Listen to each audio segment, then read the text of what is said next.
வாழ்க வையகம், வாழ்க வையகம், வாழ்க வளமுடன்.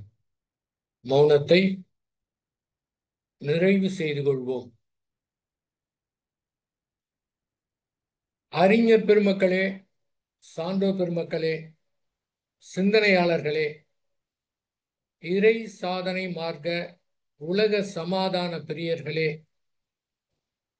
ஃபேஸ்புக் அன்பர்களே, நண்பர்களே, உங்கள் அனைவருக்கும் முதற்கண் என் வணக்கத்தை தெரிவித்துக் கொள்கின்றேன். வாழ்க வளமுடன்.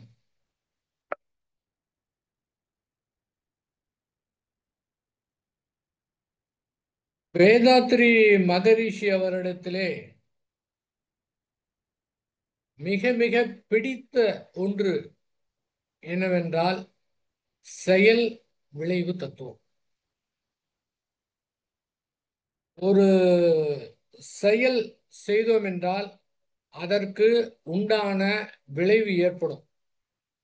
அதனுடைய விளைவில் இருந்து மாற்றவோ மறுக்கவோ மறைக்கவோ முடியாது.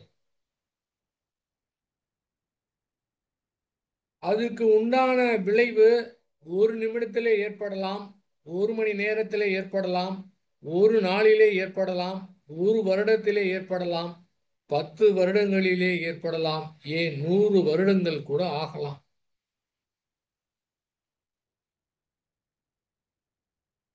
அந்த இயற்கை எப்படி மிக அற்புதமாக நடத்தி கொண்டிருக்கின்றது என்பதை புரிந்து கொள்ள வேண்டும். முதலாவதாக செயல் விளைவு தத்துவம் அப்படின்னு ஒண்ணு இருக்கிறது அப்படின்னு தெரிஞ்சுக்கணும். அதுதான் இருக்க முக்கியமானது. அதெல்லாம் கிடையாதுங்க அப்படின்னு சொன்னால் அவன் கொஞ்சம் கத்துக்கணும். வேற வழியே கிடையாது.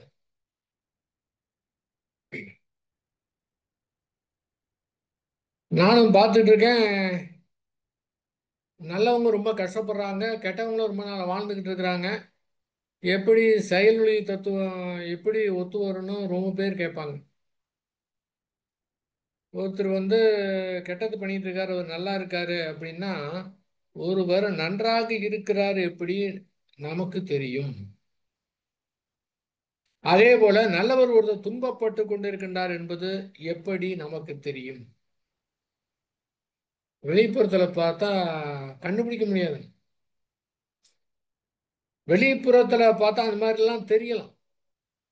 ஆனால் உண்மையாகவே அது வேற மாதிரி தான் இருக்குங்க. ஏனென்றால் அந்த செயல் விளைவு தத்துவத்திலிருந்து அதை தப்பிக்கவே முடியாது. அதனால எப்படியாவது அது எப்படி எடுத்துக்கிறாங்கன்னு தெரியல.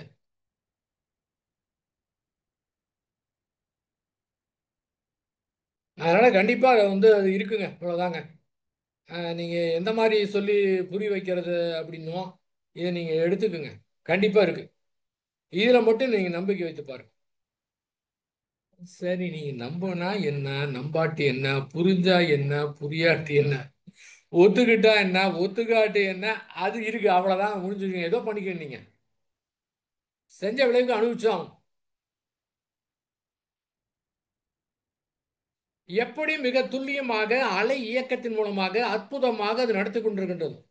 ஒருத்தர் ரெண்டு பேருக்கு கிடையாதுங்க, கோடானு கோடி நபர்களுக்குமே அதே பொருத்தம். ஆனால் ஒன்று, அதிலே மாறின்றி தவறின்றி நடக்கும்.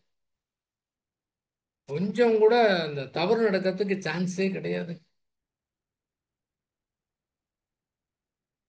அதை மிக தெளிவாக புரிந்து கொள்ளும் போது மட்டும்தான் நம்முடைய செயலிலே கவனம் இருக்கும்.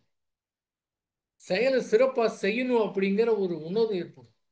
இல்லைன்னா எது வேணாலும் செய்யலாம்னு தோணும். அது மட்டும் இல்ல, மனதுக்குள்ளாக கற்பனையான எதிர்பார்ப்புகள் இருக்கும். அவர் நமக்கு எது செய்யணும், இவர் நமக்கு எது செய்யணும் அப்படின்னு கற்பனையான எதிர்பார்ப்பு இருந்து கொண்டிருக்கும். அதன் காரணமா அந்த மாதிரி நமக்கு நடந்துடக்கூடாதா அப்படின்னு கற்பனை இருக்கும், ஆசை இருக்கும். எல்லாத்தையும் விட்டு ஒழித்து விடுங்க. நமக்கு ஒரு விளைவு வேண்டும். என்ன விளைவு வேண்டும், என்ன விளைவு வேண்டும் என்று முடிவு செய்துக்கணும். அந்த விளைவுக்கு என்ன செயல் செய்தால் இந்த விளைவு ஏற்படும் என்று முடிவு செய்து அதற்குண்டான செயலை மிக சிறப்பாக செய்ய வேண்டும். நம்முடைய ஆற்றலை, திறமையை வளர்த்து கொள்ள வேண்டும். அறிவை கொண்டு சிறப்பாக அந்த செயலை செய்ய வேண்டும். நமக்கு ஆற்றல், திறமை இல்லையா? அதிலே யார் தலை சிறந்து விளங்குகிறார்களோ அவருடைய உதவியை கொண்டு, அவர்களை பயன்படுத்தி கொண்டு அந்த செயலை செய்யக்கூடிய திறமையும் ஆற்றலையும் வளர்த்து கொள்ள வேண்டும். செயல் செய்யணும். முடிந்து விட்டது. நாம் எதிர்பார்த்தாலும் எதிர்பார்க்காவிட்டாலும் அதற்கு உண்டான விளைவு இயற்கை மாறாமல் தவறின்றி பிழையின்றி அடுத்து கொடுத்து கொண்டே இருக்கின்றது.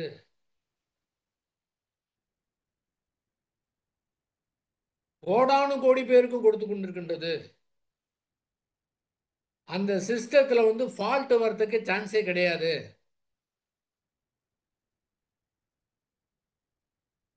நாம பிறக்கிறதுக்கு முன்னாடி கோடானு கோடி ஆண்டுகளாக அந்த சுத்தவெளி இருக்கு. நாம இறந்ததுக்கு பிறகும் கோடானு கோடி ஆண்டுகள் இருக்க போகின்றது. அந்த நம்முடைய அறிவை கொண்டு அந்த முன்னால பின்னால நம்மளால பார்க்க முடியுமான்னா பார்க்க முடியாது. ஆனா அது கரெக்டா நடத்தும். முதலாவதாக அனைத்தையும் சரியாக புரிந்து கொள்ள வேண்டும் என்றால் நம்முடைய அறிவினுடைய இயலாமையை புரிந்து கொள்ள வேண்டும். ரொம்பலாம் சிரமமே கிடையாதுங்க. சர்வ சாதாரணமாக நம்மிடத்திலே இரண்டே இரண்டு இருக்கின்றது. மனம் இருக்கின்றது, அறிவு இருக்கின்றது. இந்த ரெண்டை மட்டும் அப்படியே வைத்துக்கொண்டு யதார்த்தமாக நம்முடைய வாழ்க்கையோடு பொருந்தி பார்த்தோம் என்றால் நம்முடைய வாழ்க்கையை வசந்தம் வீச ஆரம்பிச்சு. ரொம்ப யதார்த்தமா. பெரிய கற்பனையோ எதிர்பார்ப்போ வேற ஏதோ நடக்கணும், அப்படி நடக்கணும், எனக்கு இந்த ஆற்றல் கிடைக்கணும், அது கிடைக்கணும், எல்லாமே தெரிஞ்சுக்கணும், அதெல்லாம் உண்மை வேணாம். இந்த இரண்டை கொண்டு என்ன நம்மளால செய்ய முடியுமோ, என்ன புரிந்து கொள்ள முடியுமோ அதை புரிந்து போயிட்டே இருந்தோம்னா அற்புதமா இருக்குங்க. வாழ்க்கையை வசந்த வீச ஆரம்பிச்சோம். இந்த இரண்டை கொண்டே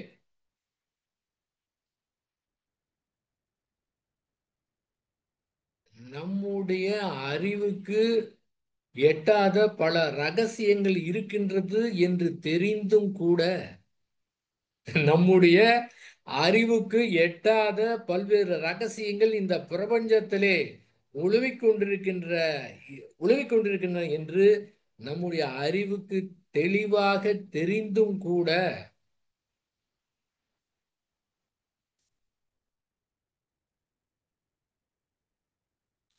தனக்கு தெரிந்தது போல் காட்டிக்கொண்டு அதை முடிவு செய்து கொண்டு இப்படிதான் இருக்கும் என்று நினைக்கக்கூடிய ஒரு ஒரு தன்மையும் நம்முடைய அறிவுக்கு இருக்குதுங்க. எல்லாம் அறியக்கூடிய அறிவா இருந்தா கூட இந்த மாதிரி ஒரு தன்மையும் அறிவுக்கு இருக்கு. அந்த மாதிரி நினைத்துக்கிட்டு பிடிவாதமா இருந்தா அப்புறம் என்ன ஆகும்? யாருமே காப்பாற்ற முடியாது. நீங்க வேண்டுனா கூட நடக்காது. அதுக்கு சம்மந்தமே கிடையாது. எல்லாமே செயல் விளைவு தத்துவம் தான். ஒருத்தருக்கு ஒரு பிசினஸ் நஷ்டமாயிடுச்சு.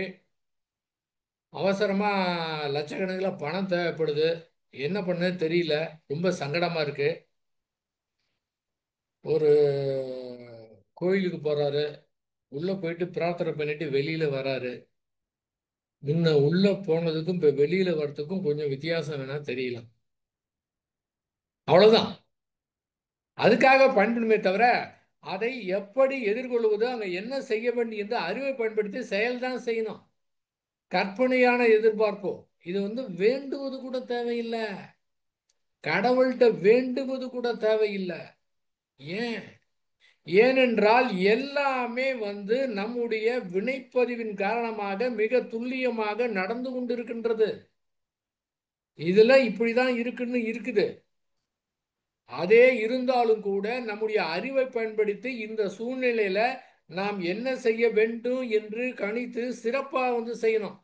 மற்றவர்களுக்கு துன்பம் தராம காரியத்தை செய்யணும். மற்றவங்களுடைய துன்பத்தை போக்குறவள நம்முடைய காரியம் இருக்கணும். அந்த மாதிரி இருக்கான்னு பார்த்துக்கிட்டு செயலை செய்தா போதுமானது. மீது அதை அப்படியே ஏத்துக்க வேண்டிதான். வேற எதிர்பார்ப்பு இருந்தா நிச்சயமாக ஏமாற்றம் தான் கிடைக்கும். ஒரு வருடத்திலே சாதாரணமாக, அதாவது ஆறாவது அறிவு படைத்த அத்துணை மனிதருக்குமே மாபெரும் ஆற்றல் அப்படியே கொட்டி கிடக்கின்றது. ஏன்? ஏனென்றால் இந்த பாடலுடையது, அதாவது மற்றவரை எதிர்பார்த்தல் கையேந்தல் வேண்டாம், மாநிதியாம் இறைவனை நம் மனத்தடியில் தேர்வோம். எதிர்பார்க்க வேணாம், கையேந்த வேணாம், யாருக்கிட்டுமே நிக்க தேவையில்லை. மாநிதியாம் இறைவனை நம் மனத்தடியில் தேர்வோம்னா நம்மிடத்திலேயே இருக்குது. இது தத்துவமாகவோ பேசிக்கொண்டு இந்த மாதிரி கேட்டுக்கிட்டு இருக்கிறதுல நிஜமாகவே அதை ஃபீல் பண்ணு. இவ்வளவு பேர் சொல்லி வைத்திருக்கிறாங்கல்ல, அப்ப கேட்பது இல்லாம நிஜமாகவே அது அது எப்படி ஃபீல் பண்றது? நீங்க ஃபீல் கூட பண்ண வேணாங்க. அறிவினுடைய இயலாமையை ஒத்துக்கொண்டு விட்டோம் என்றால், நேச்சரோடு இயற்கையோடு சரண்டர் ஆகிட்டோம்னா வேலை முடிஞ்சுது. சரண்டர் ஆகனால தான் இவ்வளவு பிரச்சனையுமே. சரண்டர் ஆகிட்டோம்னா அவ்வளவுதான். இப்போ மாபெரும் ஆற்றல் ஒவ்வொரு மனிதத்திலும் இருக்கின்றது. மகரிஷி அவங்க சொல்லுவாங்க, ஒரு மனிதன் 10 பேருக்கு, 100 பேருக்கு, 500 பேருக்கு, அதுவும் ஜூம் மீட்டிங் வந்ததுக்கு பிறகு 1000 பேருக்கு விட, அதை விட அதிகமாக கூட, ஆயிரக்கணக்கான பேருக்கு உதவி செய்யக்கூடிய வல்லமை ஒரு நபரிடத்திலே இருக்கின்றது. இயற்கையாவே எல்லாத்துக்குமே இருக்குதுங்க. நிச்சயமா அவங்க பிறந்திருக்கிறான்னா அவங்களுக்குன்னு ஒரு ஒரு திறமை இருக்கும், ஆற்றல் இருக்கும். அதை வைத்துட்டு என்ன செய்யணும், ஆற்றல் பெருக ஆரம்பிச்சிடும். தானாவே ஆற்றல் பெருகுங்க. அந்த நினைத்த மாத்திரத்திலே அந்த முக்கியத்துவத்தை உணர்ந்த காரணத்தினாலே, எதுக்கு நாம முக்கியத்துவம் கொடுக்கிறோம் அதை பொறுத்து இருக்கு. அதற்கு முக்கியத்துவத்தை கொடுத்து விட்டோம் என்றால் நம்முடைய மனதிலிருந்து அந்த எனர்ஜி தானாகவே, நீங்க எதற்கு முக்கியத்துவம் கொடுக்கின்றீர்களோ அதற்கு உண்டான எனர்ஜி தானாக வரும். என்ன செய்ய வேண்டும்? எதுக்கு முக்கியத்துவம் கொடுக்கிறோம்? எல்லாரும் நல்லா இருக்கணும், உலகமே நல்லா இருக்கணும். மகரிஷுடைய அந்த அந்த ஏக்கம், உலகமே அமைதியாக இருக்க வேண்டும் அப்படிங்கிற ஏக்கம், அது போய் சேரணும். அதுக்கு நாம என்ன செய்யலாம்? என்ன செய்ய முடியும்? இந்த முடிவு எடுத்தா போதும். அதற்கு முக்கியத்துவம் கொடுத்தால் போதுமானது. உங்களுக்கு எனர்ஜி வர ஆரம்பிச்சிடும். வேற மாதிரி அது மாதிரி வந்துகிட்டே இருக்குங்க. Very simple. இதுக்கெல்லாம் பிராக்டிஸ்லாம் ஒன்றும் பண்ண தேவையில்லை. இதுக்கு பணமோ பேச்சு திறமையோ அழகோ வேற எதுவுமே தேவையில்லை, ஒண்ணுமே தேவையில்லைங்க. மற்ற நன்றாக இருக்க வேண்டும்ங்கிற அந்த உணர்வும், ஏதேனும் செய்ய வேண்டுங்கிற உணர்வு, அதற்கு முக்கியத்துவம் கொடுத்து விட்டால் போதுமானது. எல்லா ஆர்டரும் வர ஆரம்பிச்சிடும். எதுவுமே தேவையில்லை, எதையுமே எதிர்பார்க்க தேவையில்லை. நான் அப்படி இருந்தா பரவாயில்ல, இப்படி இருந்தா பரவாயில்ல, என்கிட்ட இது இருந்தா, அதெல்லாம் எதுவுமே தேவையில்லைங்க. ஏனென்றால் அந்த இயற்கை, அந்த அருட்பேராற்றல் எப்படி இருக்குதுன்னா, எந்த இடத்துல இருப்பு இருக்கின்றது, எந்த இடத்துல தேவை இருக்கின்றது, செயல் விளைவு தத்துவமே அதுதான். எங்கே இருப்பு இருக்கின்றது, எங்கே தேவை இருக்கின்றது, இருப்பு தேவை இரண்டையும் இணைக்கக்கூடியதான் அதனுடைய வேலையே. இவ்வளவுதான்.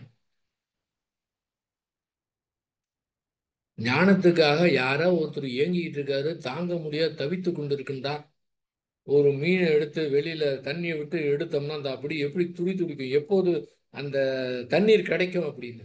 அந்த மாதிரி நிஜமாகவே தாகத்தோடு இருந்தார்னா அது இயற்கை வந்து கூட்டிக்கிட்டு எங்க வேணா அது தன்னை அறியாம அது அப்படியே அழகா வழி நடத்தி செல்லுங்க. இது மாதிரி எந்த இதுக்கு முக்கியத்துவம் கொடுக்குறீங்களோ,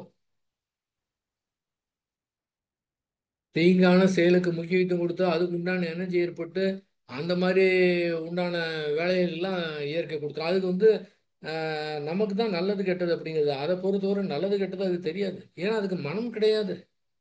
மனம் இருக்கனால தான் நல்லது கெட்டதுன்னு பண்ணி ஏதோ போட்டு குழப்பிக்கிட்டு கிடக்குறாங்க. அதுவும் மனதை பொறுத்தவரை நல்லது கெட்டதுங்கிறது எதுவுமே கிடையாது. புறத்துல தான் நல்லது கெட்டது இருக்குது.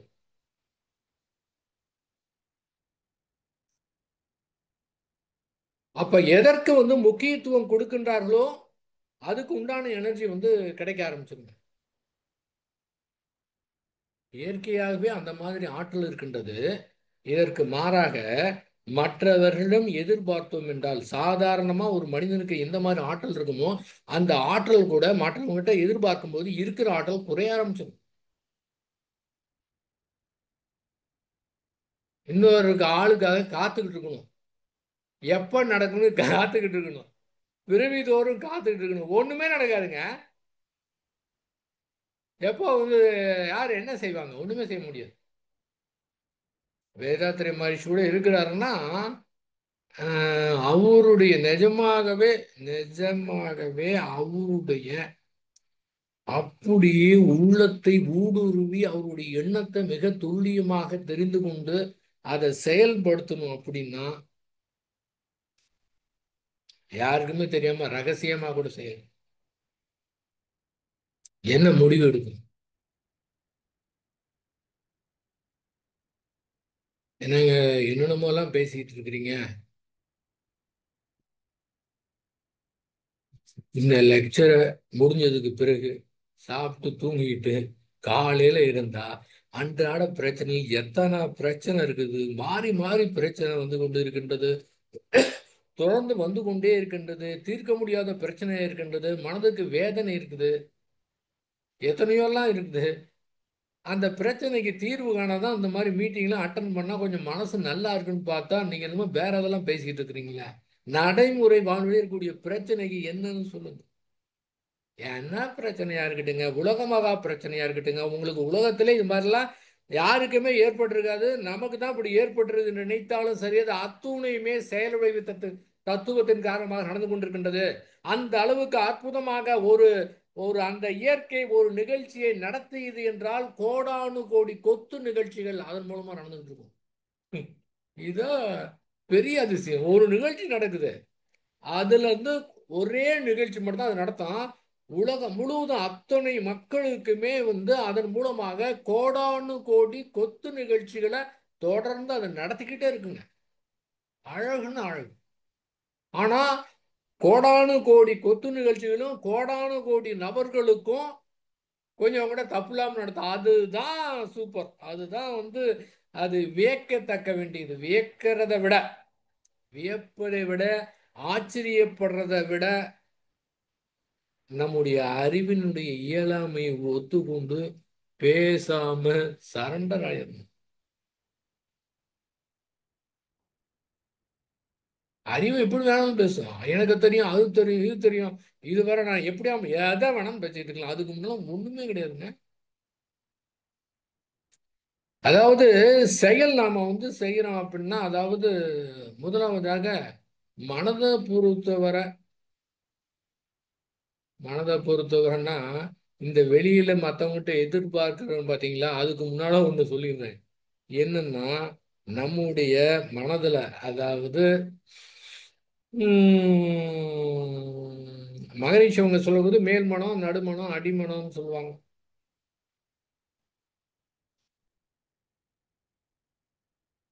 இந்த அது உணர்மனம் சொல்லலாம், புறமணம். புறமணம் நடுமணம் அடிமணம்.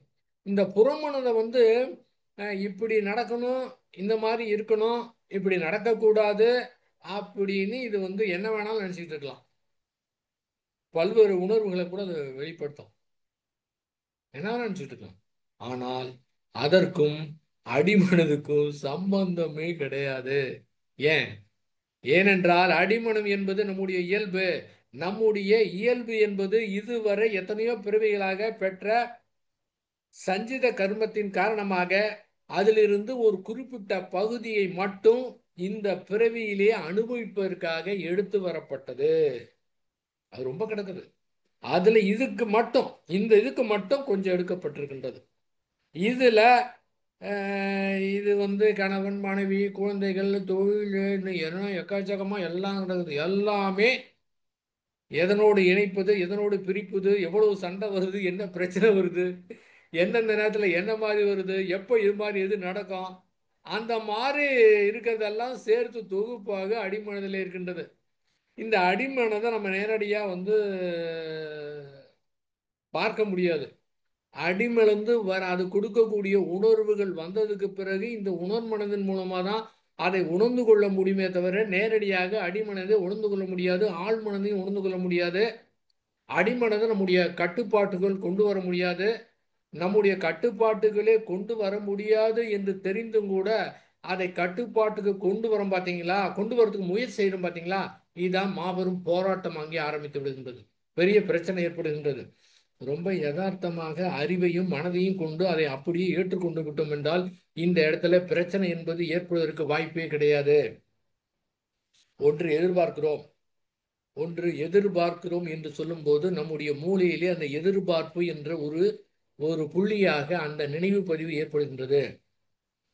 குறிப்பிட்ட காலகட்டத்திற்கு பிறகு நாம் என்ன எதிர்பார்க்கின்றோமோ அந்த எதிர்பார்ப்பு நடக்கவில்லை. இப்ப நடக்கவில்லை என்ற நிகழ்வு அதே போல ஒரு புள்ளியாக மூளையிலே பதிந்து இருக்கின்றது. முன்னே இருந்த புள்ளியான அந்த மூலையில ஏற்பட்ட பதிவுக்கும் இப்போது ஏற்பட்ட பதிவுக்கும் ரெண்டு பதிவுக்கும் ஏற்படக்கூடிய போராட்டம் தான். அந்த எதிர்பார்த்தல் அப்படிங்கிற ஒரு பதிவு மட்டும் அங்கே இல்லை என்றால், அந்த புள்ளியான பதிவு இல்லை என்றால் வேற மாதிரி நடந்தது அது ஒன்று மட்டும் தான் இருக்கும். அந்த ஒன்று மட்டும் இருக்குன்னா பிரச்சனையே கிடையாதுங்க. இந்த ரெண்டு இருக்குது பார்த்தீங்களா, இங்கே அது பிரச்சனையே தான். ரெண்டுன்னா பிரச்சனை தான். ஏன்னா அங்கே பிளாங்கா இருக்கு, ஒன்றுமே இல்லை. நாம் வந்து செயல் செய்து மட்டும் நம்முடைய வேலை, நம்முடைய கடமை, அது மட்டும்தான் செய்யணும், வேற ஒன்றும் எதிர்பார்க்க மாட்டேன் அப்படின்னு பிளாங்கா இருந்தீங்கன்னா இப்போ என்ன நடந்தாலும் அது ஒன்று மட்டும் வரும். அந்த ஒரு பதிவு மட்டுங்கும் போது உங்களை ஒன்றுமே பண்ண முடியாது. ஏன்னா ஏற்கனவே உங்கள்கிட்ட ஒன்றுமே இல்லை. இதுதான் ஒருமைத்தன்மை என்பது. சுத்தவெளி அது மாதிரி தான், ஒன்றா மட்டும் தான் இருக்குது, அங்கே ரெண்டே கிடையாது. மீதி அது அசைந்ததுக்கு பிறகு வேணா ரெண்டு ரெண்டா இருக்கலாம். ஆண் இருக்கலாம், பெண் இருக்கலாம், இரவு இருக்கலாம், பகல் இருக்கலாம், மேடு இருக்கலாம், பள்ளம் இருக்கலாம், மாதிரி எத்தனையோ இருக்குது. எல்லாமே ரெண்டு ரெண்டா இருக்குதுங்க. ஏன்னா அப்படிதான் இருக்கும். ஆனா அது மட்டும்தான் ஒற்றையாக இருக்கின்றது. அந்த நிலைக்கு போயிட்டு அந்த ஒற்றையாக இருந்தோம் என்றால் அந்த இரட்டைத்தன்மை என்பதற்கே மனது வந்து போகாதுங்க. அந்த ஒண்ணு மட்டும்தான், பிரச்சனையே கிடையாது. இதுக்கு என்ன பண்றது? ஒண்ணுமே பண்ணணுங்க. இதுக்கெல்லாம் பிராக்டிகலும் செய்ய தேவையில்லைங்க. நான் எதிர்பார்க்காமல் இருப்பேன், எதிர்பார்க்காமல் இருப்பேன் சங்கல்பம் பண்ணுமா? தேவையில்லை. செயல்படுத்த வேண்டியதானே. இதுக்கு சங்கல்பம் திரும்ப திரும்ப சொல்லிட்டு இருக்கணுமா? மனப்பாடம் பண்ணணுமா? தேவையில்லையே. நீங்க செயல்படுத்த வேண்டியதானங்க. காலையில் எழுந்துலேருந்து நைட்டு தூங்குற வரை யாரிடம் இருந்தும் எதையும் எப்போதும் எதற்காகவும் எதிர்பார்க்க மாட்டேன். முடிவு எடுங்க. முடிவு தான் எடுக்கணும். திரும்ப சங்கல்பம் பண்ணிட்டு இருக்கிறது அர்த்தம் கிடையாது. முடிவு எடுங்க, அதை செயல்படுத்துங்க, முடிஞ்சு போச்சு. பிரச்சனையே கிடையாது. எங்கேயுமே பிரச்சனை வராதே. இந்த இந்த எதிர்பார்ப்புகள் இருக்கு வரை நம்முடைய மனதிலே போராட்டங்கள் இருந்து கொண்டுதான் இருக்கும். எதிர்பார்ப்புகள் இருக்கும் வரை நம்மை நாமே ஏமாற்றிக் கொள்ளும் இந்த நிலைமை தொடர்ந்து கொண்டுதான் இருக்கும். எது நம்ம நாமே ஏமாத்திக்கிறது? இன்னொரு ஆள் வந்து நம்ம ஏமாத்தல, நாம யாரும் ஏமாத்துறது இல்ல, நம்மை நாமே ஏமாத்திக்கிறது தான் இருக்கிறதே கொடுமையான விஷயம். நம்ம நாம ஏமாத்திக்கிறது. எதிர்பார்ப்பு என்பது நிச்சயமாக நம்மை நாமே ஏமாற்றிக் கொள்வதுதான். என்னங்க பேசிட்டு இருக்கிறீங்க? உங்களுக்கு சான்ஸ் கொடுத்தா நீங்க என்ன வேணாலும் பேசிங்களா? நடைமுறைக்கு ஒத்து வராதெல்லாம் பேசிட்டு இருக்கிறீங்க. நடைமுறைக்கு ஒத்து வராதெல்லாம் பேசுவது கிடையாது. மகரிஷி அவர்கள் கொடுத்தது அத்துணையும் நடைமுறைக்கு உதவாது என்று சொல்லவே முடியாது. ரொம்ப யதார்த்தமாக கொடுத்திருக்கின்றார்கள். கடினமானதே கிடையாது. ஏங்க, கணவன் மனைவியிடத்திலே, மனைவி கணவனிடத்திலே, பெற்றோர்கள் குழந்தையிடத்திலே, குழந்தை பெற்றோரிடத்திலே ஏதாவது எதிர்பார்க்காம இருக்க முடியுமா? அது முடியலையே அப்படின்னு சொன்னீங்கன்னா, செயல் விளைவு தத்துவத்தின் காரணமாக எதிர்பார்த்தா ஏமாற்றம் தான் கிடைக்கும். பிறகு வருத்தப்பட்டு பிரயோஜனம் இல்லை. நான் எப்படி எதிர்பார்க்காம இருக்க முடியும் அப்படின்னு கேட்டீங்கன்னா, சரி துன்பத்தை அனுபவிச்சுங்க, முடிஞ்சு போச்சு. துன்பம் வேணாம்னா எதிர்பார்க்காதீங்க. இதுவரை பார்த்துருங்க, நம்முடைய வாழ்க்கையில பாருங்க, எத்தனை நிகழ்வு நீங்க சரியா எடுத்து பாருங்க. நாம எதிர்பார்த்திருக்கிற காரணத்தினால தான் அந்த ஏமாற்றமும் அந்த வேதனையும் அதுவும் ஏற்படுது. இங்க ஒண்ணுமே இல்லைன்னா எதுவுமே இல்லை, எது நடந்தாலும் ஒண்ணுதானே. அப்ப எதிர்பார்க்காம இருக்க முடியுமா? முடியும். ஏன்? என்னவென்றால் அவர்களுக்கு என்னென்ன கடமை செய்ய வேண்டுமோ அந்த கடமை மட்டும்தான் செய்யணும். இன்னொன்னு, நான் என் பையனை அப்படி படிக்க வச்சேன், என் தம்பியை படிக்க வச்சேன், எங்க அக்காவை படிக்க வச்சேன், நான் தான் எல்லாத்தையும் படிக்க வச்சேன், நான் தான் கல்யாணம் பண்ணி வச்சேன், அப்படி பண்ணேன் இப்படி பண்ணேன், எனக்கு இப்படி இருக்கானே. அப்ப இத்தனையும் செஞ்சது ஏதோ ஒரு எதிர்பார்ப்புக்குன்னு அர்த்தம். எது மாதிரிலாம் செஞ்சேன், எனக்கு இப்படி துன்பம் வந்துருச்சு, துன்பம் வந்துருச்சேன்னு சொன்னாலும் சரி, அவன் இந்த மாதிரி பண்ணிட்டானே, இந்த மாதிரி பண்ணிட்டாங்களே அப்படின்னாலும் சரி, நீங்க என்னதான் உலகமாக செய்தாலும் சரி, அங்கே ஒரு எதிர்பார்ப்போடு செய்திருக்கின்றோம் என்றுதான் பொருள். நம்ம வேலை செயல் மட்டும்தான். அவங்க திருப்பி தராங்களா, அதுதான் ரெஸ்பாண்ட் பண்றாங்களா, அதெல்லாம் எதுவுமே கிடையாது. நம்முடைய கடமை, நம்முடைய நம்முடைய உடல் வலுவை கொண்டு, நம்ம கிட்ட இருக்கிற உடல் வலுவுல, பணத்துல, பொருள்ல, அதிகாரத்துல, நாம் செய்யக்கூடிய சர்வீஸ்ல இதை மட்டும் வைத்துக்கொண்டு நம்மால் என்ன செய்ய முடியுமோ, பெரியலாம் அப்படி பண்ணணும் இப்படி பண்ணுங்கிறதா நல்லது. நம்மால என்ன செய்ய முடியுமோ அதை மட்டும் செய்தீங்கன்னா போதும். இதை கூட நான் அப்படி பண்ணணும், மாற்றத்தை நான் பெரிய மாத்திவேன், அந்த கூட எதிர்பார்ப்பு வேணாம்னு சொல்றேன். என்ன முடியும்? நம்ம கிட்ட இருக்கிற பணத்துல, உடல் வலுவில, அதிகாரத்துல, நம்ம கிட்ட இருக்கிற திறமையில, நம்ம கிட்ட இருக்கிற ஆற்றல்ல என்ன மற்றவர்களுக்கு செய்ய முடியும்? அதை விடுங்க, உலகத்தெல்லாம் விட்டுருங்க. ஏன்னா அவருடைய அந்த பேசிக்கே அதுதான். குடும்பம் மாதிரி, ஊரை மாதிரி, உலகம் மாதிரி. முதலாவதாக இந்த வீட்டில் இருக்கிறவங்களுக்கு, இவர்களுக்கு நான் என்ன செய்ய முடியும்? என்ன செய்ய முடியும்? இவங்களுக்கு என்ன நன்மை செய்ய முடியும்? இதையே ஆராய்ச்சி பண்ணி, சாதாரணமா திங்க் பண்ண ஆராய்ச்சிலாம் பண்ண வேணாம், கண்டுபிடிச்சிடலாம். அவங்களுக்கு செய்யணும். நான் முடிஞ்சிச்சு, நீங்க கடமையெல்லாம் முடிச்சிருவீங்க. இதுக்கு அடுத்த பேர் தானாக அடுத்ததுக்கு போங்க, அது விரியுங்க. இதற்கு மாறாக என் பையன் இப்படி தான் நடந்துக்கணும், என் பொண்ணு இப்படி தான் இருக்கணும், நான் சொன்னது தான் கேட்கணும், என்னுடைய மனைவி இப்படி நடந்துக்கணும், என்னுடைய கணவன் இப்படி நடந்துக்கணும் அப்படின்னு ஒன்றை நினைத்தால் அது நடக்கிற விஷயமா? ஏங்க, ஒவ்வொருத்தருக்கும் ஒரு மனம் இருக்குதுங்க, அவங்களுக்கு உணர்வு இருக்குதுங்க. ரொம்ப பேர் என்ன நினைச்சிட்டு இருக்காங்க தெரியுமா? உலகத்திலேயே நம்ம ஒரு ஆளுக்கு மட்டும்தான் மனது இருக்குது, வேற யாருக்கும் மனதே கிடையாதுன்னு முடிவு பண்ணிடுறாங்க. முடிவு பண்ணிட்டு அந்த மாதிரி பேச்சு, அந்த மாதிரி செயல்லாம் எல்லாமே அந்த மாதிரி செய்யறது. நல்லா கூர்ந்து பார்த்தோம்னா, நமக்கு எப்படி மனம் இருக்கின்றதோ, நமக்கு எப்படி உணர்வு இருக்கின்றதோ, யாராவது சொல்லிட்டாங்கன்னா நமக்கு எப்படி வேதனை ஏற்படுகின்றதோ, அதே போல எல்லோருக்கும் மனம் இருக்கின்றது, எல்லோருக்கும் உணர்வு இருக்கின்றது, எல்லோருக்கும் அந்த மாதிரி தான் ஏற்படும். யாரொருவர் தன்னுடைய குறைகளை துல்லியமாக தெரிந்து கொள்கின்றார்களோ அவர்கள் மட்டும்தான் மற்றவருடைய குறையை மன்னித்து அப்படியே ஏற்றுக்கொள்ளக்கூடிய தன்மை கிடைக்குங்க. அந்த தகைமை உணர்வு அப்பதான் கிடைக்கும். இல்லை அப்படின்னா குறை சொல்லிக்கிட்டே இருக்க வேண்டியதுதான், எதிர்பார்த்துக்கிட்டே இருக்க வேண்டியதுதான். அப்ப நம்ம கிட்ட இருக்கிற உணர்வு மாதிரி தான் எல்லாருக்கும், அத்தனை பேருக்கும் அது மாதிரி மனம் இருக்குங்க. நமக்கு மட்டும் நல்லா நடந்தா போதும், நம்முடைய மனது மட்டும் சந்தோஷமா இருந்தா போதும், என்னுடைய சுயநலம் தான் முக்கியம் அப்படின்னு எதிர்பார்ப்பு இருந்தா அது ஏமாற்றம் தானே கொடுக்கும். நிச்சயமா ஏமாற்றம் தான் கொடுக்கும். அளப்பரிய ஆற்றல் இங்கே இருக்கின்றது. அப்ப நீங்க ஒரு முக்கியத்துவம் கொடுப்பதை பொறுத்தான் இருக்கின்றது. அது மட்டும் இல்ல, இயற்கை அழகாக வழி நடத்தி கொண்டிருக்கின்றது. நம்முடைய அணுகுமுறை நம்முடைய அணுகுமுறை சரியான முறையிலே அணுகினோம் என்றால் எந்த மாதிரி பிரச்சனையா இருந்தாலும் எளிதாக தீர்ந்துவிடும்.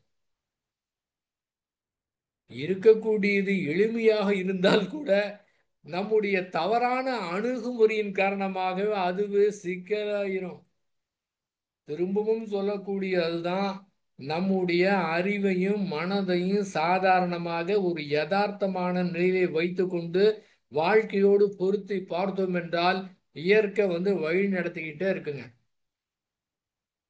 சாதாரண யதார்த்தமா உங்களுக்கு என்னென்ன இருக்கோ யதார்த்தமா பாருங்க. ஏன்னா இயற்கை தன்னை அடைவதற்கு கஷ்டமான காரியத்தை கொடுத்துருவே இருக்காதுங்க. அந்த மாதிரி வழிமுறை நிச்சயமா கடினமா இருக்காது.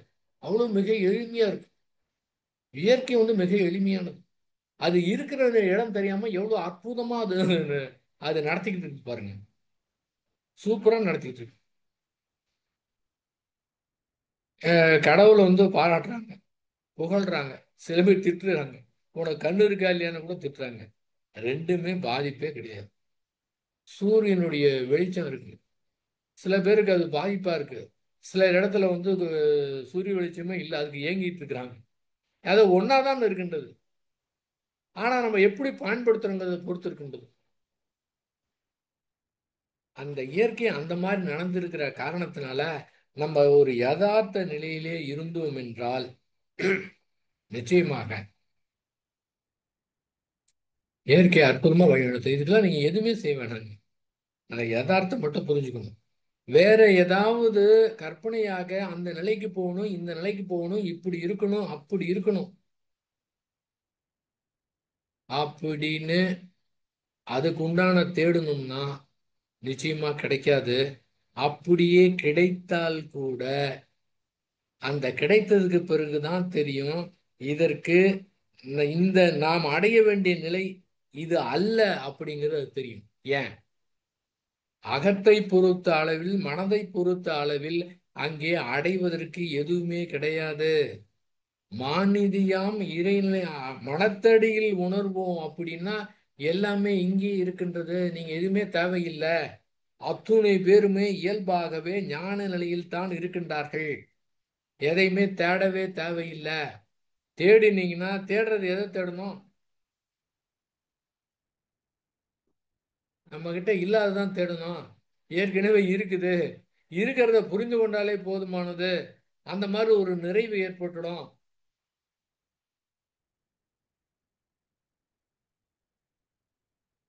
தேடுதல் இது மாதிரி அடைதல் அப்படின்னா அங்கேயே எதிர்காலம் உண்டாகிடுதுங்க. இப்ப இருக்கிறதே அற்புதமா இருக்கு, இதுக்காக கற்பனையா இருக்கிறது நல்லா இருக்கு அப்படின்னு சங்கல்பம் செய்துக்கிட்டு நிறைவு காண சொல்லல. நீங்க வெளி செயலை பொறுத்தவரை நீங்க இலக்கு அமைத்துக் கொள்ளலாம், ரொம்ப ஹார்ட் ஒர்க் பண்ணலாம், செயல் செய்யலாம், அதை அனுபவிக்கலாம், மற்றவங்களுக்கு வாரி வழங்கலாம், அது மாதிரி செய்யலாம். அதை பொறுத்தவரை அங்க எல்லையே கிடையாது. மனதை பொறுத்தவரை எதையுமே எதிர்பார்க்காம தொடர்ந்து செயல், அது நிஷ்காமிய கர்மாம்பாங்க. நிஷ்காமிய கர்மம்னா ஏதோ எதையும் எதிர்பார்க்காம அப்படியே செய்துக்கிட்டே இருக்குது. புகழுக்காகவோ பொருளுக்காகவோ மற்றவங்ககிட்ட எதிர்பார்க்கறதுன்னு அது மாதிரி செய்திருக்கேன், யாரும் பாராட்டல, அதெல்லாம் எதுவுமே தேவையில்லை. நம்ம ஒரு ஆளுக்கு தெரிஞ்ச போதுமானது. நாம் சரியான செயலை செய்கின்றோம், அவ்வளவுதான். அது இருந்தால் போதுமானது. புதிதாக ஒருத்தர் மன்றத்துக்கு வரார், தியானம் கத்துக்கிறார். அவருக்கு எந்த விதமான எதிர்பார்ப்பும் இல்லை. அதாவது இங்க என்ன நடக்கும், எப்படி நடக்கும், எந்த மாதிரிலாம் இருக்கும் அப்படின்னு அவருக்கு எதுவுமே தெரியாது. சும்மா சொன்னாங்க, வந்தாரு, உட்கார்ந்தாரு. அவருக்கு அற்புதமான தியானம் கிடைத்தது. அற்புதமான அனுபவங்கள்லாம் கிடைத்தது. அது வித்தின் ஷார்ட் பீரியட்ல அவர் கிடைத்து விட்டது. அவர் என்ன நினைக்கிறாரு? ஆகா, இவ்வளவு குறைவான காலத்திலே இந்த மாதிரி கிடைத்து விட்டதே, இன்னும் ரொம்ப நாளைக்கு போனா என்னென்னலாம் கிடைக்கும் அப்படின்னு ஒரு எதிர்பார்ப்பு வைத்தார் என்றால் நிச்சயமா கிடைக்காது. ரொம்ப அனுபவத்தில் நான் சொல்றேங்க. அனுபவத்தில் எல்லாரும் அனுபவம் சொல்றீங்க. அதாவது இந்த மௌனம் இருக்கும்போது ஒரு தடவை ஈரோட்ல பேசும்போது அவர் சொன்னாரு, மௌனம் கிடைக்கும். அந்த மௌனம் அப்புறமே மறைஞ்சிரும். திரும்ப மௌனம் கிடைக்கும், திரும்ப மறைஞ்சிரும் அப்படின்னு சொன்னேன். அவர் கேட்டார், இந்த மௌனம் கிடைக்கிறதுனா என்னன்னு கேட்டார்.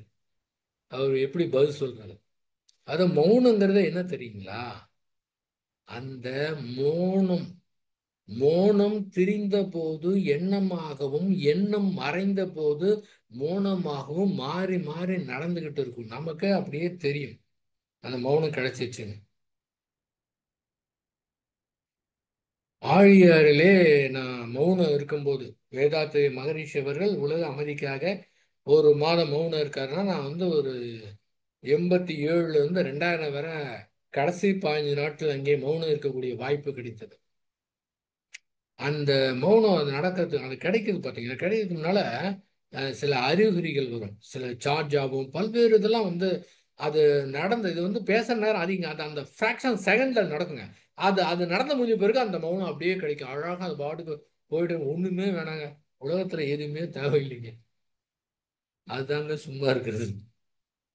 சும்மா இருக்கிறதுக்கு என்ன பண்ணணும்? சும்மா இருக்கிறதுக்கு ஒண்ணுமே பண்ண தேவையில்லைங்க. சும்மா இருத்தல் அப்படின்னா, அதாவது நிரந்தரமாக எதையாவது வைத்துக்கொள்ள வேண்டும் என்று நினைத்தோம் என்றால், நிரந்தரமா இல்லாம எல்லாமே தற்செயலாக நடந்து கொண்டிருக்கின்றது. மனதை பொறுத்தவரை, ஏன்னா புறத்திலையும் சமயத்தை தற்செயல் தான் நடக்குது. மனதை பொறுத்தவரை தற்செயலாக நடந்து கொண்டிருக்கின்றது என்று அமையும் போதுதான் அந்த இடத்துல சும்மா இருத்தல் அப்படிங்கிறது. அத்தனையுமே மாற்றம் இல்லாம அப்படியே ஏற்றுக்கொள்வதுதான். அப்படியே ஆறு போல ஓட விட்டு ஃப்ரீயா இருக்கிறது தான் சும்மா இருக்கிறது. இது அகத்துல மட்டும்தான் சும்மா இருக்கணும், புறத்துல சும்மா இருக்கக்கூடாது. இந்த உல்டாவா பண்ணிடக்கூடாது. புறத்துல சும்மா இருந்துட்டு அகத்துல நான் சும்மா இல்லாம கடுமையா போராடி இருந்தா பிரச்சனை தான் ஏற்படும். அது மாதிரி பல்வேறு சூழ்நிலை அந்த மௌனம் ஏற்படும் போது திடீர்னு ஆஹா, ஏற்கனவே இருந்த அனுபவத்தின் காரணமாக இப்போது ஆஹா மௌனம் கிடைத்து விட்டது அப்படின்னு நினைத்த அடுத்த செகண்ட் அப்படியே களைஞ்சு போயிருங்க. சுத்தமா களைஞ்சிடும். இல்லாம இருந்தா அப்படியே ஒண்ணுமே இல்லாம இருந்தா அப்படியே அந்த மௌனம் அப்படியே சூழ்ந்து அழுத்தி அரவணைத்து கொள்ளும். இங்கே நம்ம வேலையே கிடையாது, அது நடக்கக்கூடியது, நிகழக்கூடியது. இதுவரை நம்ம என்னெல்லாம் செய்து வைத்திருக்கோமோ அந்த விளைவின் காரணமாக அது நிகழணும்.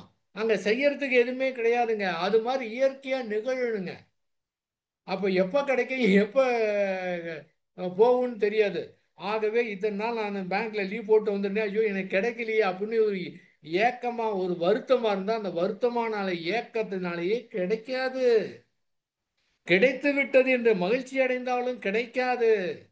அப்படியே ஃப்ரீயா ரெண்டுமே இல்லாம அது மாதிரி ஃப்ரீயா இருக்காம இன்ப துன்பத்தையும் சமமாக பார்க்கக்கூடிய தகைமை உணர்வும் தானாகவே ஏற்பட்டுடும். இங்க கூட எதிர்பார்க்க கூடாது. துன்பம் இன்பம் ரெண்டையும் சரிசமம் பார்க்கணும். அதுக்கு என்ன பண்ணணும், அதுக்கு கூட முயற்சி பண்ணக்கூடாது. மனதை பொறுத்தவரை தானாவே அது கிடைக்குங்க. அப்படி ஒருத்தர் எடுத்த எடுப்பிலே தியானம் பண்ணி பல்வேறு அனுபவங்கள்லாம் அவருக்கு கிடைச்சதுங்க.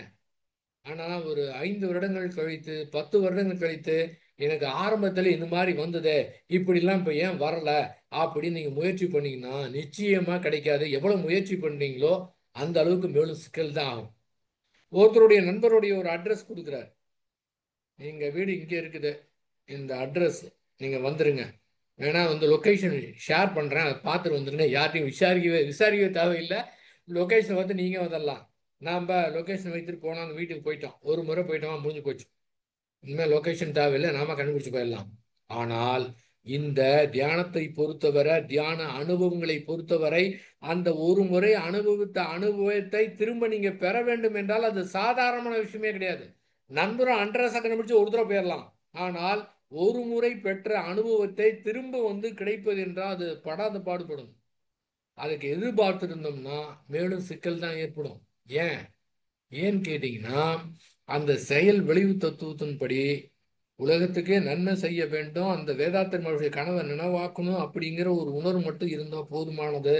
அதில் இருந்தீங்கன்னா இயற்கை அழகாக எதிர்காலத்திலே இந்த மாதிரி கோடானு கோடி ஸ்பிரிச்சுவல் அனுபவங்களை அப்படியே வாரி வாரி வழங்கிக்கிட்டே இருக்குங்க. ஏங்க, முடிஞ்சு போன சில இதை பிடிச்சிக்கிட்டு எப்போ எனக்கு அது கிடைக்கும் அப்படியே இந்த துரியாத்துல இருந்தோம் பாருங்க, அன்னைக்கு அப்படியே என்னையே மறந்து போய் அப்படியே மிதந்துக்கிட்டு இருக்கேன். உட்காந்துருக்கதே தெரியல. சமயத்துல பார்த்தா நான் கீழே தரையை தடவி பார்த்தேன், நான் தரையில் இருக்கிறான்னு. அந்த மாதிரிங்க. அதே மாதிரி இன்னைக்கு வரணும்னா சான்ஸே கிடையாது. நன்றாக நினைவுகளை வைத்துக் கொள்ள வேண்டும். நம்முடைய அனுபவங்கள் அனைத்துமே ஓடி மறைந்து கொண்டிருக்கின்றது. எந்த மாதிரி உன்னதமான அனுபவமா இருந்தாலும் சரி, சில மணி நேரத்திலோ சில நாட்களிலே மறைந்துதான் தீர வேண்டும்.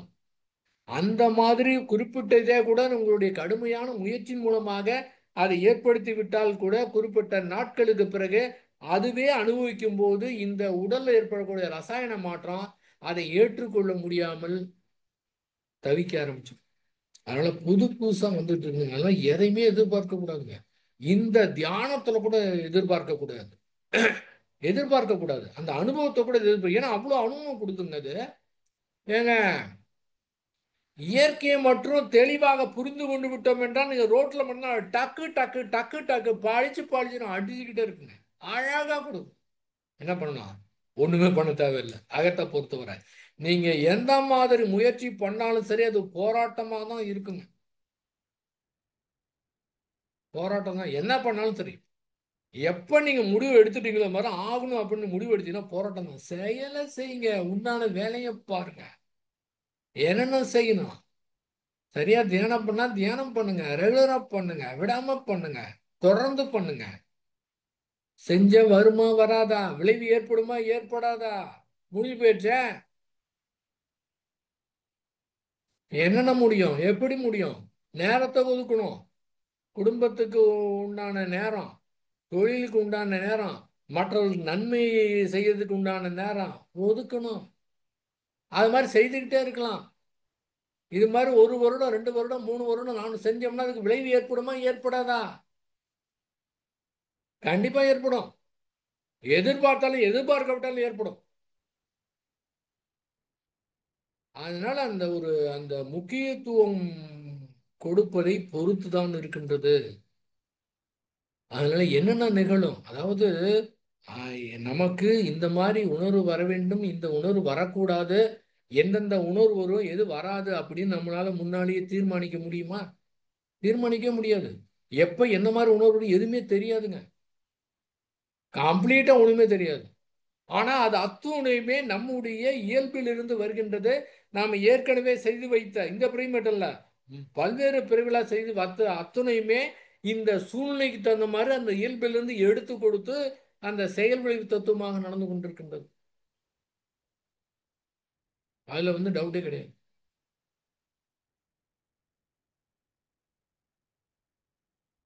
அதனால எந்த காரணத்தை கொண்டும் எதிர்பார்த்தோம் என்றால் பிரச்சனை, சிக்கல், மன போராட்டம், மன உளைச்சல் இது மட்டும்தான் ஏற்படும். அப்ப இதை மட்டும் புரிந்து கொண்டு நம்முடைய கடமையை எந்தவித எதிர்பார்ப்பும் இல்லாம செய்து கொண்டே இருக்கணும். செயல் செயல் செயல். எந்த அளவுக்கு செயல்? ரொம்ப ரொம்ப சின்ன சின்ன விஷயத்துல கூட நம்ம செய்தோம்னா, ஏன்னு கேட்டீங்கன்னா என்ன மாதிரி கொடுக்குறோமோ அந்த மாதிரி எனர்ஜி கிடைக்கும். இன்னைக்கு இந்த பாத்ரூமு டாய்லெட்டையும் கிளீன் பண்ணிடலாமா, இன்னைக்கு கிளீன் பண்ணிடணும் அப்படின்னு நினைச்சா எனர்ஜி இருக்கும். அந்த செயலை செஞ்சிடலாம். அதுவா? அது வேணா. சரி, ஞாயிற்றுக்கிழமை பண்ணிக்கலாம். சோம்பலாக வந்ததுன்னா நினைச்ச உடனே இப்ப சோம்பல் தரமான எனர்ஜி தான் கிடைக்கும், தள்ளி போட்டுருவோம். இந்த மாதிரி ஒரு உதாரணம் சொன்னேன். டாய்லெட் கிளீன் பண்ணுறது, பாத்ரூம் கிளீன் பண்ணுறது. அவங்க பண்ணட்டுமே இவங்க பண்ணட்டுமேனா, யார் ஒருத்தர் ஆக்டிவா இருந்தாருன்னா அவர் எத்தனை வயதா இருந்தாலும் சரி ரொம்ப ஆக்டிவா, 90 95 100 கூட ரொம்ப ஆக்டிவா இருப்பாங்க. ஆனா மற்றவங்கள்ட்ட எதிர்பார்க்கும் போது அவருடைய ஆக்டிவ்னஸ் அது குறைஞ்சிடும். இது மாதிரி சின்ன சின்னதா சின்ன சின்ன விஷயத்துல கவனம் எடுத்து அதை செய்துக்கிட்டே இருந்தோம்னா அது ஒரு பழக்கமாகி அப்புறம் பெரிய பெரிய விஷயங்கள்லாம் செய்யக்கூடிய வல்லமை இயற்கை அது கொடுக்க ஆரம்பிக்கும். யாரு எந்தவித எதிர்பார்ப்பும் இல்லாமல் இருக்கின்றார்களோ அந்த மூளையை, ஏன்னா அதை செய்யறதுக்கு ஒரு கருவி வேணும் இல்லை, இயற்கையாவது ஒரு கருவியை தேர்ந்தெடுக்கணும்ல. அப்ப யார் அந்த மூளையை நினைத்து கொண்டார்களோ அந்த நபரை, அவர் யாரு, அவர் பேர் என்ன, எந்த ஊர் அல்லது தேவையே கிடையாது, அந்த நபரை பயன்படுத்தி இயற்கை வந்து செய்ய ஆரம்பிச்சு. நல்லதும் செய்ய வைக்கிறதும் அப்படிதான், கெட்டது செய்ய வைக்கிறதும் அந்த மாதிரி. நபரை தேர்ந்தெடுக்கிறது அதுதான். ஏன்னா அதுல வந்து தப்பு பண்றதுக்கு சான்ஸே கிடையாது. அதனால வெரி சிம்பிள்ங்க. மனதில் போராடக்கூடாது, எதிர்பார்க்க கூடாது. எந்த மாதிரி உணர்வா இருந்தாலும் சரி, அதாவது புறத்துல கூட இது வந்து நமக்கு மனதுக்குள்ள நடக்கக்கூடியதை பொறுத்து இருக்கு, பொறுத்து சொல்றது. எதுவுமே எதிர்பார்க்க கூடாது, எப்படிதான் வரும். ஏன்னா அடிமனதும் ஆழ்மனதும் நம்மளுடைய கண்ட்ரோல்ல கிடையாதுங்க. அதை கண்ட்ரோல் கொண்டு வரதுக்கு முயற்சி பண்ணக்கூடாது. ஆனா இதை ஃப்ரீயா விட்டுட்டோம்னா, இப்போது அதாவது உம், இதுல எதிர்காலத்தில் சரி இப்பவும் சரி கேட்குறவங்க, நீங்க ஆன்மீக உலகத்திலே அடி எடுத்து வைத்து தியான கற்றுக்கொண்டு எவ்வளவு நாள் வச்சுக்கலாம். ஒரு 3 வருடம், 4 சரிங்க, 5 வருடம் வச்சுக்கலாம். இந்த 5 வருடத்துக்குள்ளார நீங்க ஆன்மீகத்தை க்ளோஸ் பண்ணிடணும். பர்மனண்டா பண்ணிட்டே இருக்கக்கூடாது. இந்த பிறவி தூரம் பண்ணிட்டே இருக்கக்கூடாது. ஜூம் மீட் எதுக்கு நடத்துறாங்கன்னா, புதுசா வரவங்களுக்கு அது மாதிரி நடத்திட்டு இருக்க வேண்டியது, 4 தூரம் நடத்த வேண்டியதா இருக்குது. ஆனால் ஒரு 5 வருடம் நீங்க பிராக்டிஸ் பண்ணிட்டீங்கன்னா, 5 வருடத்துல ஆன்மீகத்தை க்ளோஸ் பண்ணி தூக்கி போட்டுருணும். எல்லாத்தையும் முடிச்சிடணும். எல்லாத்தையும் க்ளோஸ் பண்ணிவிட்டு வெளியில செய்ய வேண்டிய வேலை எக்கச்சக்கமா கிடக்குங்க. எத்தனை வேலை கிடக்குது தெரியுங்களா? எவ்வளவு பெரிய மாற்றத்தை ஏற்படும் தெரியுங்களா? அந்த வேலையை போய் பார்க்கணுங்க. இதோட இதோட போராடி இருக்கக்கூடாது. காலமெல்லாம் இதுக்கே போயிடக்கூடாது. மகிழ்ச்சி அவங்க சொல்லுவாங்க, சில பேர் ஒத்தி போட்டுக்கிட்டே இருப்பாங்க, இது நாளைக்கு பார்த்துக்கலாம் நாளைக்கு பார்த்துக்கலாம். ஒத்தி போட்டு ஒத்தி போட்டு ரொம்ப வயசாயிரும். ஒரு 70 80 வயசாயிரும். எல்லாம் ஒத்தி போட்டு ஒத்தி போட்டு கடைசியா தெரியும், அடடா திரும்பி பார்த்தா ஒண்ணுமே இல்லையே, சரி போ அடுத்த பிறவியில பார்த்துக்கலாம். இந்த மாதிரி ஒத்தி போட்டு ஒத்தி போட்டு அடுத்த பிறவிக்கே கொண்டு போயிருது. நிச்சயமாக கிடையாது. இந்த பிறவியிலேயே நாம் ஞான நிலையில் இருப்பதும், நாம் இறைவனாக இருப்பதும், நாம் கடவுளாக இருப்பதையும் நாம் புரிந்து கொள்ள வேண்டும். தயவு செய்து மேடை பேச்சாகவோ இல்லை தத்துவமோ தயவு செய்து நினைக்காதீங்க. நிஜமா இருக்கிறது அதுதாங்க. அதை புரிஞ்சுக்கிட்டா போதுங்க, அவ்வளவு பெரிய ஆற்றல் கிடைக்கும். இது மனதை பொறுத்தவரை. புறத்தை பொறுத்தவரை என்ன நடக்குன்னே தெரியாதே. எந்த மாதிரி நாம வந்து எத்தனை நபர்ல சந்திப்போம், என்ன மாதிரி சந்திப்போம், எப்ப எந்த நேரத்துல எந்த இடத்துல சேர்க்குது, எந்த இடத்துல பிரிக்குது. பாருங்க, ஆரம்பத்துல இருந்து பாருங்க, எவ்வளவு பேர் இணைந்திருக்கிறார்கள், எவ்வளவு பேர் பிரிந்திருக்கிறார்கள். என்னவோ நடந்ததுல புதுசு புதுசு ஆளுங்கள் வந்துகிட்டே இருக்கிறாங்க. எப்படி நடக்குது அது? அந்த மாதிரி நபர்களை எதிர்கொள்வதற்காக இயற்கை உணர்வை கொடுக்கின்றது. அந்த உணர்வை கொண்டு அவர்களை ஹேண்டில் பண்ண கத்துக்கணும், இவ்வளவுதான் விஷயம். எனக்கு இந்த உணர்வே ஏற்படக்கூடாது. நண்பரை பார்க்குறோம், ரோட்டில் போயிட்டு இருக்கு, நண்பரை பார்க்க ரொம்ப மகிழ்ச்சியாக இருக்கு. மகிழ்ச்சியாக இருக்கிறது என்ன? ஏற்கனவே அடிமனதில் மகிழ்ச்சியான உணர்வு இயல்பாக இருக்கிறது, அது இப்போது வெளிப்படுகின்றது. இன்னும் கொஞ்சம் தூரம் போகிறோம், ஒரு எதிரி வராது, பிடிக்காத ஒருத்தர் வராரு, உடனே உள்ள இருந்து ஒரு வெறுப்புணர்வும், ஒரு அவர் செய்த ஒரு துன்ப உணர்வும் வெளிப்படுது. அது என்ன? ஏற்கனவே அது இயல்பாக நம்மிடத்தில் இருக்கு, அது வெளிப்படுத்துது. அப்ப இந்த வெளிப்படுத்துறதை வைத்துக்கிட்டு ஹேண்டில் பண்ண கத்துக்கணுமே தவிர, இந்த உணர்வே நான் ஒண்ணுமில்லாம பண்ணிடுவேன்னு பார்த்தா இந்த பிறவி கிடையாது. எத்தனை பிறவி எடுத்தாலும் அதை வந்து சரி பண்ண முடியாது அப்படிங்கிறது தான் ஆணித்தரமான உண்மைகள் தான். அப்ப இயற்கையில் வெளியிலயும் எக்கச்சக்கமான செயல் நடக்குது. எல்லாமே நம்ம விருப்பப்படி நடக்கும்னு சொல்ல முடியாது. ஏன்? சமுதாயத்தில் அத்தனை பேர் எண்ணிக்கொண்டு இருக்கிறார்கள். யாருடைய இது வலிமையா இருக்குதோ, யாரு முக்கியத்துவம் கொடுத்தோ அது அது தீவிரமா செய்றாங்களோ அதுதான் அதை வந்து வெற்றி பெறும். அப்ப அந்த நிகழ்வோடு நம்ம இணைத்துக் கொள்கின்றோம். பாருங்க, குஜராத்தில் ஒரு ஃப்ளைட் கிளம்பிச்சு, 143 பேர். 143 பேரும் பல்வேறு நாட்டுக்கு போறாங்க. எந்த மாதிரி ஒரு உணர்வோடு இருந்திருப்பாங்க, இன்னும் என்ன செய்யலாம் நினைத்துக்கிட்டு இருப்பாங்க. ஃப்ளைட்டு ஏறி கொஞ்ச நேரத்திலே முடிஞ்சிச்சு. 143 பேர்ல 142 பேர் இறந்துட்டாங்க. ஒரே ஒரு ஆள் மட்டும் தான் போயிடுச்சார். நாம அந்த அந்த வெளிப்புற செயலோடு நம்முடைய இணைத்துக் கொள்ளலாம். ஆனா அது நடக்குமா அதுவும் தெரியாது. என்னெல்லாம் எதிர்பார்த்துருப்பாங்க, ஒண்ணுமே இல்லாம போயிடுச்சே. நல்ல எப்படி அது ஆனா அந்த 148 பேருங்க என்னங்க, அத்தனை பேருக்கும் அது இணைப்பது முடிஞ்சிருச்சா? ஆமா, முடிந்து விட்டது. ஏதோ ஒரு காரணம் வேணும். அத்தனை பேரையும் சேர்த்து வைத்து எடுக்குது. நம்மளாம் ஏன் இதுக்கெல்லாம் கேட்க முடியாது? சில கேள்விகள் கேட்கவே கூடாது. அவ்வளவுதான், முடிச்சுட்டா இப்ப நிம்மதியா ஃப்ரீயா இருக்கலாம். ஏன்னா இயற்கைக்கு அவ்வளோ எத்தனையோ விதமான நம்முடைய மனதுக்கும் அறிவுக்கும் எட்டாவது எக்கச்சக்கமா இருக்குதுங்க. இருக்கு. அதெல்லாம் பார்த்தோம்னா நம்ம எல்லாம் பேசவே கூடாதுங்க, பேசவே முடியாதுங்க. யாரோ எப்படியோ போயிட்டு போறாங்க, நம்ம பாட்டு இருக்கலாம்னு தோணும். இருந்தாலும் மனசு கேட்காது. ஏதோ இருக்கிறத சொல்லலாம் அப்படின்னு வந்து திரும்ப பேசலாமா இருக்கு. நிஜமாவே ஆழியெல்லாம் மௌனம் இருக்கும்போது முடிச்சுட்டு வந்தா என்ன தோணும் எனக்கு, அப்படியே இருந்தெல்லாம் தோணும். அந்த அந்த தன்முனைப்பு அடங்குற நேரமே அதுதாங்க. ஆனா பேச ஆரம்பித்த உடனே அந்த தன்முனைப்பு ஸ்டார்ட் ஆரம்பிச்சு, பேச ஆரம்பிச்சுன்னே ஸ்டார்ட் ஆயிடும். அதில் அந்த மௌனத்துல தூயினுங்க. நீங்க வந்து ஒரு 10 நிமிடம் கழிச்சா கூட மௌனம் இருங்க போதுங்க. மௌனம் இருக்கிறங்க உணர்வோடு இருந்தால் போதுமானது. நைட்டு தூக்கம் இல்லையா, ஒரு 10 நிமிடம் நீங்க வந்து மௌனம் இருங்க, அதனால தூக்கம் வந்துடும்.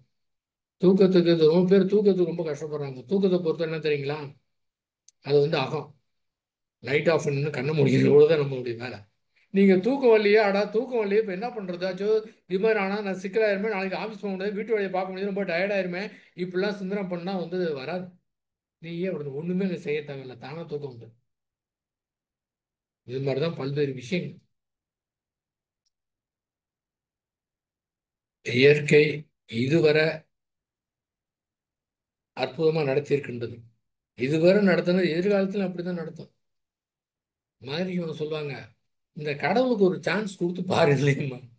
கடவுளே நம்புறது இல்லை, ஏதோ நாம தான் எல்லாம் செஞ்சுட்டு இருக்கிறதா சொல்லுவாங்க. கடவுளுக்கு ஒரு சான்ஸ் கொடுத்து பாருங்களேன், முழுமையாக நீங்க ஒப்படைத்து பாருங்க எப்படி இருக்குன்னு, நீ வழி நடத்த அப்படின்னு.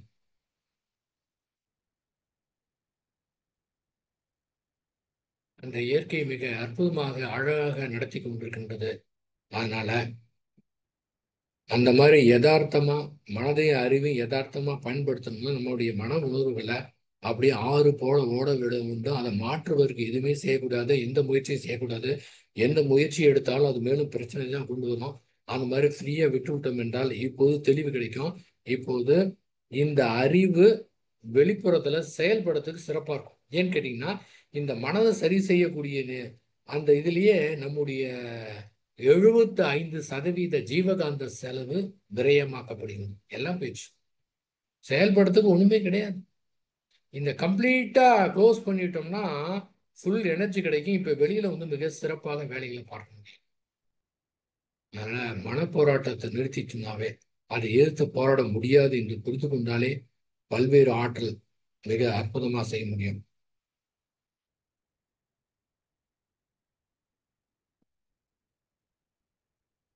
வேதாத்ரி மகரிஷியோடு உயிர் கலவு பெற்றவர்கள் மிக துல்லியமாக உணர்ந்து கொள்ளலாம். இந்த போரில்லா நல்லுலகம் வேண்டும். ரஷ்யாவுக்கும் உக்ரைனுக்கும் 3 வருஷமா நடக்குது. இந்தியாவுக்கும் பாகிஸ்தானுக்கும் நடந்த இதுல சும்மா போய் தாக்குதல் மட்டும் தான் நடத்திட்டு வந்தாங்க.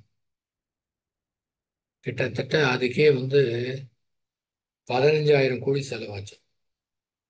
இதுக்கே செலவாச்சுன்னா 3 வருடமா ரெண்டு நாடுன்னு பாருங்க நீங்க. ஏற்கனவே வந்து ரஷ்யாவோட இருந்த ஒரு பகுதி தான் உக்ரைன். ஒன்னா இருந்தவங்க பிரிஞ்சுட்டாங்க. நம்முடைய நடைமுறை வாழ்க்கையிலே பாருங்க, யாருக்கு சண்டை வரும்? இந்த பங்காளிக்குள்ள தான் சண்டை வரும். எத்தனை பேர் இருக்கிறாங்க, எவ்வளவோ பேர் இருக்கிறாங்க, இவங்களுக்குள்ள தான் வரும். இந்த மாதிரி பங்காளி மாதிரி தான் இந்தியாவும் பாகிஸ்தானும் ரஷ்யாவும் உக்ரைனும் 3 வருஷமா நடந்தது.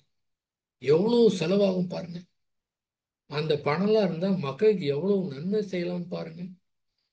அதுக்காக நம்ம 2 பேரும் நம்ம முடிவு பண்ணி அந்த 2 பேர்த்த மாத்த முடியுமா? ஏன், உலக மக்கள் அத்தனை பேருடைய இதுவும் அந்த வான்காணத்துல பதிந்த பதிவின் காரணமா அங்க நடந்து நம்ம ஒன்றும் பண்ண முடியாது. இருந்தாலும் நம்முடைய மனதை போராட்டம் இல்லாம அமைதி நிலையில இருந்தோம்னா அது ஒண்ணு மட்டும்தாங்க வழிங்க. அவருடைய கண்ட கனவு ஒண்ணுதான். எத்தனை தனி மனிதர்கள் அது மாதிரி புரிந்து கொள்கிறார்களோ அது ஏற்பட்ட அந்த மன அமைதியின் காரணமாக, அந்த அலையியக்கத்தின் காரணமாக உலகத்துல மாற்றத்தை ஏற்படுத்த முடியும். வேறு வகையில அது கொண்டு வரவே முடியாது. அந்த போரில்லா நல்லுலகத்தை ஏற்படுத்த வேண்டும். போதையில்லா தமிழகத்தை ஏற்படுத்த வேண்டும். இளைஞர்லாம்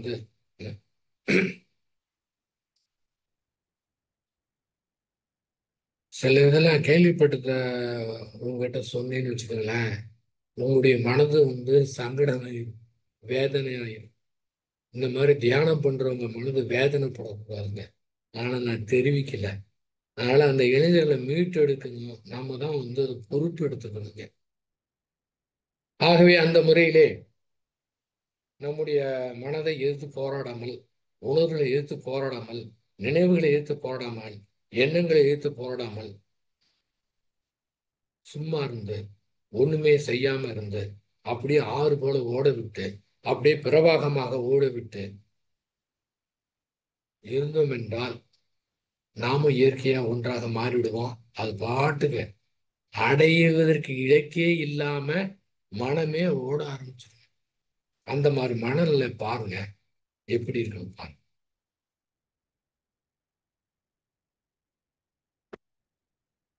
இதற்கு எந்தவித முயற்சியும் செய்ய தேவையில்லை, ஒன்றுமே செய்ய தேவையில்லை. இதை புரிந்து கொண்டால் போதுமானது. இதுவரை பொறுமையாக கேட்டவங்க அத்தனை பேருக்கு நன்றி கூறி, ஃபேஸ்புக்லையும் கேட்டுக்கொண்டிருக்கின்ற அன்பர்கள் அனைவருக்கும் நன்றி கூறி அமைகின்றேன். வாழ்க வையகம், வாழ்க வையகம், வாழ்க வளமுடன். அனைவரும் இனிதே வாழ்க, வாழ்க வளம்.